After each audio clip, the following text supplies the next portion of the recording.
ഇന്നത്തെ വീഡിയോയിൽ ഞാൻ ഫ്ലവർ ബാസ്ക്കറ്റ് കേക്കിൻ്റെ റെസിപ്പിയാണ് ഷെയർ ചെയ്യാൻ പോകുന്നത്. ഈ റെസിപ്പിയിൽ ഞാൻ വാനില കേക്കാണ് ബേസായിട്ട് ഉപയോഗിച്ചിരിക്കുന്നത്. അതുപോലെ തന്നെ ക്രീം റോസസ് ഉണ്ടാക്കുന്നതും ബാസ്ക്കറ്റ് ഡിസൈൻ ചെയ്യുന്നതൊക്കെ വളരെ പെർഫെക്റ്റ് ആയിട്ട് തന്നെ കാണിച്ചിട്ടുണ്ട്. അപ്പോൾ എങ്ങനെയാണ് ഈ ഫ്ലവർ ബാസ്ക്കറ്റ് കേക്ക് തയ്യാറാക്കുന്നതെന്ന് നോക്കാം. കേക്ക് ബേസ് തയ്യാറാക്കാൻ വേണ്ടിയിട്ട് ഞാനിവിടെ ഒരു അരിപ്പ എടുത്തിട്ടുണ്ട്. അതിലേക്ക് അരക്കപ്പ് മൈദ ഇട്ട് കൊടുക്കുക. അരക്കപ്പ് മൈദയിലേക്ക് 1/2 ടീസ്പൂൺ ബേക്കിംഗ് പൗഡറും ഒരു നുള്ളു ബേക്കിംഗ് സോഡയും കൂടെ ചേർത്തിട്ട് ഇത് നന്നായിട്ടൊന്ന് അരിച്ചെടുക്കണം.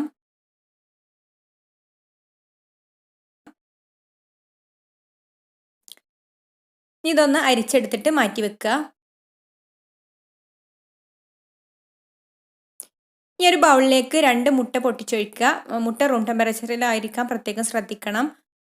അതുപോലെ തന്നെ മുട്ട ബീറ്റ് ചെയ്യുന്ന ബൗളും വിസ്കും നല്ല ഡ്രൈ ആയിട്ടിരിക്കണം. ഇതിലേക്ക് 1/2 ടീസ്പൂൺ വാനില എസൻസ് കൂടെ ചേർത്തിട്ട് ബീറ്റ് ചെയ്യുക. അതിന് കൂടെ തന്നെ അരക്കപ്പ് പൊടിച്ച പഞ്ചസാരയും കൂടെ കുറേശ്ശെ ചേർത്തിട്ട് ബീറ്റ് ചെയ്തെടുക്കണം. ഇനി നിങ്ങളുടെ അടുത്ത് ബീറ്റർ ഇല്ലെങ്കിൽ ഞാൻ കഴിഞ്ഞ ഒരു വീഡിയോയിൽ ഞാൻ ബീറ്റർ ഇല്ലാത്തവർക്ക് വേണ്ടിയിട്ട് ഒരു സ്പോഞ്ച് കേക്കിൻ്റെ റെസിപ്പി കാണിച്ചിട്ടുണ്ടായിരുന്നു. അപ്പോൾ അറിയാത്തവരുണ്ടെങ്കിൽ അതൊന്ന് കാണുക. അപ്പോൾ മുഴുവൻ പഞ്ചസാര പൊടിച്ചത് ഞാൻ ഇതിലേക്ക് ഇട്ടിട്ടുണ്ട്. ഇനി ഇത് നന്നായിട്ടൊന്ന് ബീറ്റ് ചെയ്തെടുക്കണം. അപ്പോൾ ഇത് നന്നായിട്ട് ബീറ്റായി വന്നിട്ടുണ്ട്. ഇതിലേക്ക് ഒരു നുള്ളു ഉപ്പും 2 ടേബിൾ സ്പൂൺ ഓയിലും കൂടെ ചേർത്ത് കൊടുത്തിട്ട് ബീറ്റ് ചെയ്യുക. ഓയിൽ ചേർത്ത് കൊടുത്താൽ പിന്നെ ജസ്റ്റ് ഒന്ന് മിക്സ് ആക്കി എടുത്താൽ മതി. ഓവറായിട്ട് ബീറ്റ് ചെയ്യേണ്ട ആവശ്യമില്ല. ഇതിലേക്ക് 1 ടേബിൾ സ്പൂൺ പാലും കൂടെ ചേർത്ത് കൊടുത്തിട്ട് ഒന്ന് ജസ്റ്റ് മിക്സ് ചെയ്തെടുക്കുക. അതെല്ലാതും നന്നായിട്ട് മിക്സായി വന്നിട്ടുണ്ട്. ഇനി ഇതിലേക്ക് ഡ്രൈ ഇൻഗ്രീഡിയൻസ് ചേർത്തിട്ട് മിക്സ് ചെയ്തെടുക്കുക. ഡ്രൈ ഇൻഗ്രീഡിയൻസ് ചേർക്കുമ്പോൾ കുറേശ്ശെ ചേർത്ത് കൊടുത്തിട്ട് മിക്സ് ചെയ്തെടുത്താൽ മതി. ഞാനിതൊരു 2 ബാച്ചായിട്ടാണ് ചേർത്ത് കൊടുക്കുന്നത്.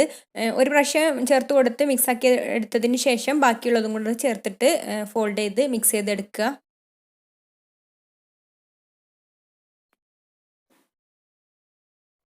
കേക്ക് ബാറ്റർ ഇവിടെ റെഡി ആയിട്ടുണ്ട്. ഇനി ഞാനിത് കേക്ക് ടിന്നിലേക്ക് ഒഴിച്ചു കൊടുക്കുകയാണ്. 6 ഇഞ്ചിൻ്റെ കേക്ക് ടിന്നാണ് എടുത്തിട്ടുള്ളത്. അതിൻ്റെ അടിയിൽ ഒരു ബട്ടർ പേപ്പർ വെച്ച് കൊടുത്തിട്ടുണ്ട്. കൺവെൻഷൻ ഓവനിലാണ് ഞാനിത് ബേക്ക് ചെയ്തെടുക്കുന്നത്. ഓവന് 10 മിനിറ്റ് പ്രീഹീറ്റ് ചെയ്ത് വെച്ചിട്ടുണ്ട് 180 ഡിഗ്രിയിൽ. ഈ 180 ഡിഗ്രിയിൽ ഒരു 30 മിനിറ്റ് ഇതൊന്ന് ബേക്ക് ചെയ്തെടുക്കണം. ഓവനിൽ വെക്കുന്നതിന് മുമ്പ് ഇതൊന്ന് ടാപ്പ് ചെയ്ത് കൊടുക്കണം, എയർ ബബിൾസ് ഒക്കെ ഉണ്ടെങ്കിൽ പോകാൻ വേണ്ടിയിട്ട്. ഓവനില്ലാതെ കേക്ക് ബേക്ക് ചെയ്യുന്നതിൻ്റെ വീഡിയോയും ഞാൻ മുന്നേ ഇട്ടിട്ടുണ്ട്. അപ്പോൾ കണ്ടിട്ടില്ലാത്തവർ അതൊന്ന് കാണുക. അപ്പം ഇത് ഓവനിലേക്ക് വെച്ച് കൊടുക്കുക. കേക്ക് ഇവിടെ ബേക്കായി വന്നിട്ടുണ്ട്. കറക്റ്റ് 30 മിനിറ്റിനുള്ളിൽ തന്നെ ഈ കേക്ക് ബേക്കായി കിട്ടിയിട്ടുണ്ട്. ഇനി ഇത് നന്നായിട്ട് തണുത്ത ശേഷം മാത്രമേ ഇത് കേക്കിൽ നിന്ന് മാറ്റാൻ പാടുള്ളൂ, അല്ലെങ്കിൽ ഇത് പൊടിഞ്ഞു പോകാൻ ചാൻസ് ഉണ്ട്. ഇനി വിപ്പിംഗ് ക്രീം ബീറ്റ് ചെയ്തെടുക്കാം. അതിന് വേണ്ടിയിട്ട് ഞാനിവിടെ ഒരു ബൗളിൽ കുറച്ച് ഐസ് ക്യൂബ് ഇട്ട് കൊടുത്തിട്ടുണ്ട്. അതിൽ കുറച്ച് വെള്ളം കൂടെ ഒഴിച്ചു കൊടുത്തിട്ടാണ് അതിൻ്റെ മുകളിൽ വിപ്പിംഗ് ക്രീമിൻ്റെ ബൗൾ വെച്ച് കൊടുത്തിട്ടുണ്ട്.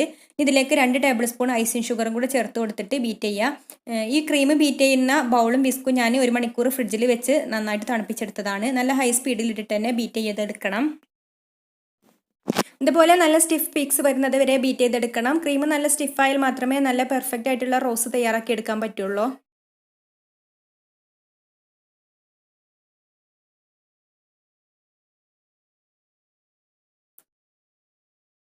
ഇനി ഞാനിവിടെ റോസ് തയ്യാറാക്കാൻ വേണ്ടിയിട്ട് ഞാനിവിടെ കുറച്ച് കളറുകളൊക്കെ എടുത്തിട്ടുണ്ട്. ഇത് ബ്രൗൺ കളറാണ്. ഇതാണ് ബാസ്ക്കറ്റ് ചെയ്യാൻ വേണ്ടിയിട്ട് എടുക്കുന്ന കളറാണിത്. ഇതൊക്കെ ജെൽ കളറാണ്. ക്രീമിൽ എപ്പോഴും ജെൽ കളറാണ് യൂസ് ചെയ്യുക, അല്ലെങ്കിൽ ഫ്ലവർ ഒന്നും നീറ്റായിട്ട് കിട്ടില്ല.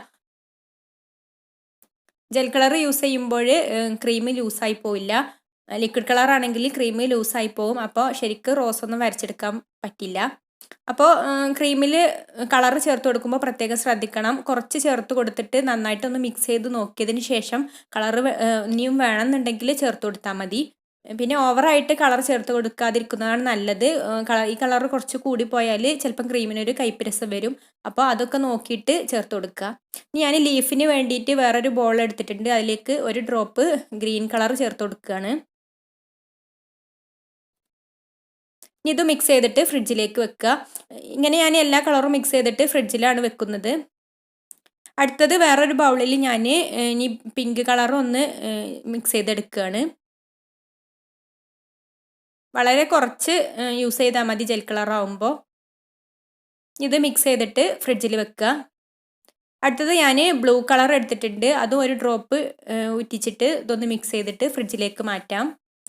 ഇനി നിങ്ങളുടെ അടുത്ത് നിങ്ങൾക്ക് ആവശ്യമുള്ള കളറൊക്കെ വേണമെങ്കിൽ യൂസ് ചെയ്യാം. ഞാനിപ്പോൾ ഇത്രയും കളറേ യൂസ് ചെയ്യുന്നുള്ളൂ. കേക്ക് ഇവിടെ നന്നായിട്ട് തണുത്ത് വന്നിട്ടുണ്ട്. ഇനി ഞാനിതിനെ രണ്ടായിട്ടൊന്ന് കട്ട് ചെയ്യാണ്. മൂന്നായിട്ട് കട്ട് ചെയ്യണമെന്നുണ്ടെങ്കിൽ അങ്ങനെയും ചെയ്യാം. ഞാനിവിടെ രണ്ടായിട്ടാണ് കട്ട് ചെയ്തെടുക്കുന്നത്.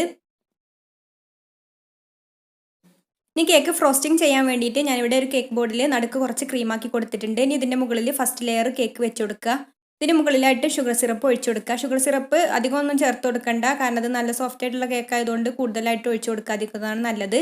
അപ്പോൾ കുറച്ച് ഷുഗർ സിറപ്പ് ഒഴിച്ചു കൊടുത്തിട്ടുണ്ട്. ഇനി അതിൻ്റെ മുകളിൽ ക്രീം ഒന്ന് സ്പ്രെഡ് ചെയ്ത് കൊടുക്കുക. ഞാനിവിടെ കുറച്ച് എളുപ്പത്തിന് വേണ്ടിയിട്ട് ഒരു പൈപ്പിംഗ് നോസിൽ എടുത്തിട്ടാണ് ക്രീം സ്പ്രെഡ് ചെയ്ത് കൊടുക്കുന്നത്. ഇനി ഒരു പാലറ്റ് നൈഫ് വെച്ചിട്ട് ഇതൊന്ന് നിരത്തി കൊടുത്തിട്ടുണ്ട്. ഇനി അടുത്ത ലെയർ കേക്ക് വെച്ച് കൊടുക്കുക. അതിൻ്റെ മുകളിലും ഷുഗർ സിറപ്പ് കുറച്ച് ഒഴിച്ചു കൊടുത്തിട്ട് മുഴുവനായിട്ട് ക്രീമും കൊണ്ടൊന്ന് കോട്ടിങ് ചെയ്യുക. ചെറുതായിട്ടൊന്ന് ക്രം കോട്ടിങ് ചെയ്തെടുത്താൽ മതി. വളരെ കുറച്ച് ക്രീം യൂസ് ചെയ്തിട്ടുള്ളൊരു ക്രം കോട്ടിംഗ് ആണ് ഞാനിവിടെ ചെയ്തെടുക്കുന്നത്. ഇനി കേക്കിനെ ഒന്ന് ഫ്രിഡ്ജിലേക്ക് വെച്ച് സെറ്റാക്കി എടുത്തതിന് ശേഷമാണ് ബാക്കിയുള്ള കാര്യങ്ങളൊക്കെ ചെയ്തെടുക്കുന്നത്. ഇനി ഇതൊന്ന് ഫ്രിഡ്ജിലേക്ക് വെച്ച് കൊടുക്കുക. 1 മണിക്കൂറെങ്കിലും ഇതൊന്ന് സെറ്റ് ആവാൻ വേണ്ടിയിട്ട് വെക്കണം. അപ്പോൾ ഇത് ഞാൻ ഒരു 1.5 മണിക്കൂർ ഫ്രിഡ്ജിൽ വെച്ച് സെറ്റാക്കി എടുത്തതാണ്. ഞാനിതിന് ബാസ്ക്കറ്റ് വരച്ചെടുക്കാൻ ഇതുപോലുള്ള ബാസ്ക്കറ്റ് നോസിൽ എടുത്തിട്ടുണ്ട്. ഇനി ഇതുകൊണ്ട് ഇതുപോലെ ഒന്ന് ബാസ്ക്കറ്റ് ചെയ്തെടുക്കുക. കേക്കിനെ മുഴുവനായിട്ട് ഒന്ന് ഡിസൈൻ ചെയ്തെടുക്കണം.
ഇനി കളർ ചെയ്ത് വെച്ച ക്രീമൊക്കെ ഞാൻ പൈപ്പിംഗ് ബാഗിലാക്കിയിട്ടുണ്ട്. ഇതുപോലുള്ളൊരു പെറ്റൽസ് വരച്ചെടുക്കുന്ന നോസിലാണ് വെച്ച് കൊടുത്തിട്ടുള്ളത്.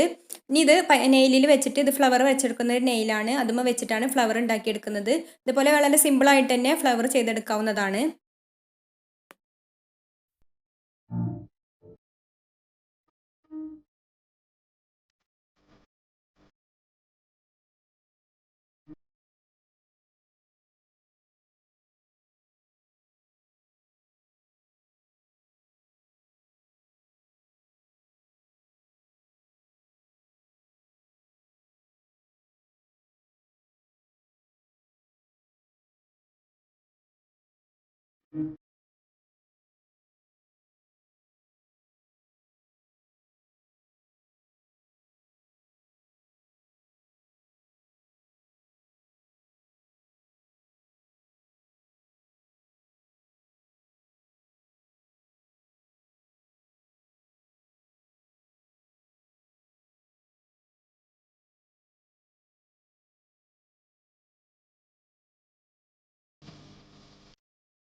ഫ്ലവർ ബാസ്ക്കറ്റ് കേക്ക് ഇവിടെ റെഡി ആയിട്ടുണ്ട്.